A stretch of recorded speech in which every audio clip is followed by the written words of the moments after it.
Assalamualaikum warahmatullahi wabarakatuh. Waalaikumsalam. Alhamdulillah pemirsa dimanapun Anda berada, pagi hari ini kembali kita ketemu lagi di acara kesayangan kita, Barakallah, hidup semakin berkah. Amin. Dan tema kita pagi ini adalah tentang menunaikan dan menjaga amanah. Tapi sebelum kita membahas masalah ini, saya mau cerita dulu sama ibu-ibu dan bapak-bapak yang hadir di sini. Maafin Inul ya. Jadi maafin Inul ya. Saya ini lagi kesel banget, Bu.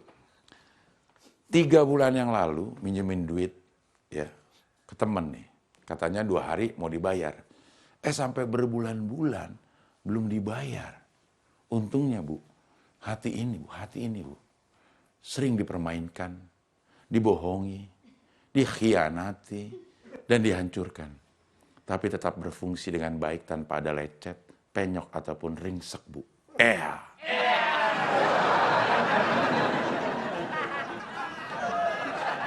Nggak ada lucunya, ini cuma curhat doang ini beneran. 2 hari ngomongnya. Udah berbulan-bulan kagak diganti-ganti. Saya kan jadi preman gitu, kalau ada dia, kalau saya lewat ada dia minggir. Gue jadi preman atau gimana sih? Jadi orang minjem duit yang mau kita tagih itu enggan mendekat. Jangan kayak gitu ya Bu ya. Kayak gini aja. Dan belum lama ini Bu, Melon, tahu kan Melon Bu ya. Ini katanya mau ngelamar jadi asisten dokter. Ya elah Lon. Gue tanya nih, emang lo ada pengalaman apaan, kata Melon. Ya pengalaman mah bisa dicari. Emang lo pernah kuliah kedokteran? Enggak, katanya. Terus lo ada kalian apa sampai mau ngelamar jadi asisten dokter? Ya karena tulisan gue jelek. Ya bagian nulis resep kan. Bisa ae pilok rumput. Oke.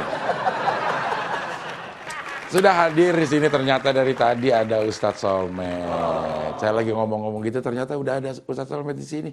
Saya ngelihat dari tadi. Nah, iyalah, kan saya di sini. Iya, makanya Saya juga melihat kok kalau udah sedang asik curhat cerita. Asyik, penampilannya asyik, ajib, mabruk. Mabruk, ya. Kalau Ustadz gimana kabarnya? Alhamdulillah sehat udah. Mudah-mudahan kita bisa sehat terus, terjaga dari berbagai macam penyakit. Dah. Orang amin dia mah ajib ya. Amin, dia lagi doa dia ajib. Iya. Ada aja tuh sama anak kelas 4 itu. Kelas 4. Iya. Tapi kita lagi ngomongin masalah tentang tema kita di pagi hari ini, yaitu tentang menjaga, menunaikan dan menjaga amanah. Ngutang tadi. Dia sebenarnya punya amanah untuk, kalau ngelunasin itu pakai amanah bukan sih? Disebutnya kewajiban malah ya. Kewajiban. Tapi nggak dilakukan juga. Nah, bagaimana sih sebenarnya kita menjaga amanah supaya bisa kita tunaikan amanah itu? Ya, amanah itu kan kalau bahasa gampangnya adalah orang yang menjaga dengan aman apa-apa yang dititipkan. Apa? Nitip sendal? Balikin sendal. Balikin sendal. Betul. Dia jaga sebaik-baiknya. Betul. Ada orang titip uang, dia jaga uang itu sebaik-baiknya. Ada orang menitipkan jabatan dengan mencoblos mukanya. Iya. Mencoblos. Tapi gambarnya. Oh, gambarnya, sorry. Bukan mukanya yang dicoblos. Belum jadi gubernur udah kecolok. Oh iya. Kesiksa ya. Iya. Coblos gambarnya. Coblos gambar muka. Artinya kita menitipkan amanah. Artinya saat kita mencoblos gambarnya, mencoblos angkanya, saat itu kita sedang menitipkan amanah. Amanah. Apa yang dititipkan? Keinginan. Kemauan. Kepentingan. Soal jalan, soal ekonomi, soal keamanan, soal apapun kepada orang yang tadi kita coblos. Yang tadi kita pilih. Itu bahasa yang paling gampang. Amanah, menjaga titipan orang dengan aman. Gitulah. Dengan aman. Gitu. Gimana tadi? Itu sebetulnya ungkapan singkat. Dengan aman. Itu. Jadi amanah. Aman. Itu. Oh iya. Amanah juga. Bener ya. Aman. Oh iya, amanah. Iya, jadi amanah itu adalah menjaga titipan orang dengan aman. Betul itu ya. Oke, ini ada pertanyaan dari hamba Allah ya. Namanya, ya nggak pakai ya karena dia hamba Allah ya. Ustadz, kita sebagai suami diberi amanah oleh Allah untuk mendidik keluarga, anak dan istri untuk beribadah kepada Allah. Insya Allah saya sudah menjalani sesuai ajaran Islam Ustadz. Tetapi anak saya saat tumbuh dewasa meminta izin untuk pindah agama. Karena keyakinan dia tentang Islam sudah berkurang. Apakah termasuk tidak menunaikan amanah itu, Ustaz? Dan apa yang harus saya lakukan, Ustaz? Anak mau pindah agama nih. Ya, kewajiban kita mendidik setidaknya sampai dia balik. Ya. Balik juga belum tentu dia memiliki kemampuan untuk berpikir dengan baik dan benar. Ya. Sehingga kemudian ditambah sampai dia masa dewasa. Artinya sudah matang. Ya. Atau sampai dia sudah menikah. Setidaknya dia sudah memiliki pilihan hidup sendiri. Ya. Nah, selama kita mendidik dari kecil, udah dengan pendidikan yang benar, pendidikan agama yang benar, pengetahuan agama yang benar. Ini halal, ini haram, ini yang benar, ini agama yang benar dalam pandangan kita. Inna dina indallahil Islam dan lain sebagainya. Kita berikan informasi-informasi itu. Sebetulnya sudah cukup kewajiban kita dalam mendidik. Amanah ini sudah kita jalankan. Ya. Nah, lantas kemudian orang ini dengan pikirannya, pergaulannya, atau entah lingkungannya yang berbeda lagi dengan kita. Lalu kemudian dia merasa, oh saya punya pilihan lain. Ya. Nah, kalau dia konsultasi sama kita, tentu jawaban kita adalah tetap. Inna dina indallahil Islam. Jangan kamu pindah agama. Tetap kamu pada pendirian agama yang diajarkan oleh Allah, oleh Nabi Muhammad SAW. Ya. Tapi tetap juga kemudian pergi dan mengabaikan nasihat kita. Itu sudah di luar tanggung jawab kita. Innaka la tahdi man ahbabta walakinnallaha yahdi man yasha. Sesungguhnya engkau tidak akan bisa ya memberikan hidayah sekalipun kepada orang yang engkau cintai. Dan Allah lah yang memberikan hidayah itu. Kita hanya memberikan taufik, petunjuk. Ini jalannya. Wabillahi taufik wal hidayah. Setelah saya ceramah itu taufik. Lalu hidayah itu Allah.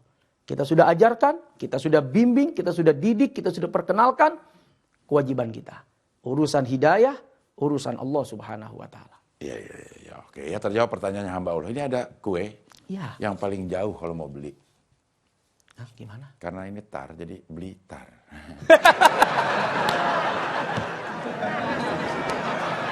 Tipis-tipis doang ya buat selingan doang. Ya buat selingan benar. Selingan doang ya. Iya. Anak ente nih. Bangun lagi. Ya. Aduh, Blitar kok sampai ke Jawa. Iya, Blitar. Iya. Ini Ustadz, Rasul itu sebelum diangkat menjadi Rasul bahkan sudah dijuluki Al-Amin yang dipercaya. Ya. Itu apa sebabnya sampai bahkan kafir Quraisy pun menjuluki dia Al-Amin. Ya. Bisa dipercaya. Kenapa? Ya. Salah satu cara Allah melindungi Nabi Muhammad SAW itu akhlaknya sudah terjaga dari sejak kecil. Ya. Sehingga tidak ada celah. Bahkan beliau sudah dikhitan ketika lahir. Itu pun juga cara Allah menjaga celah, menjaga aibnya. Ya. Coba kalau udah. Bengkong masih ada yang nyunatin. Bengkong sekarang udah nggak ada. Udah nggak ada. Dulu waktu udah disunat sama Bengkong. Tiba-tiba nih Bengkong ngelihat. Wih, itu Abdel, gue yang nyunatin. Gue tahu bentuknya kayak apa. Karena udah tahu ini Abdel jadi orang hebat, jadi menceritakan bentuknya itu sesuatu yang wow. Padahal sebenarnya wiw. Ini bukan wow, ini alif. Ya. Kalau wow kebesaran. Kebesaran, ya. Alif. Ya. Ya kan? Iya. Nah, sampai segitunya Allah menjaga. Bahkan dalam riwayat, ketika masih kecil ini, belum jadi nabi, masih anak-anak. Beliau itu diajak main untuk menonton satu pertunjukan hiburan. Itu dari awal sampai akhir Nabi itu tidur. Karena pertunjukannya? Ya pokoknya dibuat tidur aja oleh Allah. Benar-benar gak ngelihat apa yang ada. Sehingga orang bilang, ya lu mau diajak nonton tidur. Tidak ada aib yang terlihat di sana. Beda sama udah. Iya. Nggak diajak minta. Iya. Begitu diajak nyawer. Waduh. Lain lagi tuh ceritanya. Sampai segitu. Namanya dunia anak-anak. Iya. Nah, tapi sebegitunya Allah menjaga. Sampai dalam urusan amanah. Bahkan kepada musuhnya sekalipun beliau menjaga amanah. Tadi yang orang-orang kafir Quraisy ketika menitipkan kunci harta, kunci gudang, kunci rumah, dijaga oleh Nabi. Padahal ini orang memusuhi Nabi, tapi Nabi menjaga amanah. Kalau tidak amanah, kesempatan ambil, bakar, rusak. Toh lu nggak tahu juga orang lu pergi berdagang ke Syam, sementara tidak ada HP. Ya mau ngasih tahu bagaimana ya? Nggak ada HP. Tapi Nabi jaga betul amanah ini. Padahal amanah musuhnya loh dijaga oleh Nabi SAW. Oke, baik. Nanti kita akan lanjutkan, tapi kita harus jeda sebentar dan kembali lagi di sini di Barakallah, hidup semakin berkah. Amin.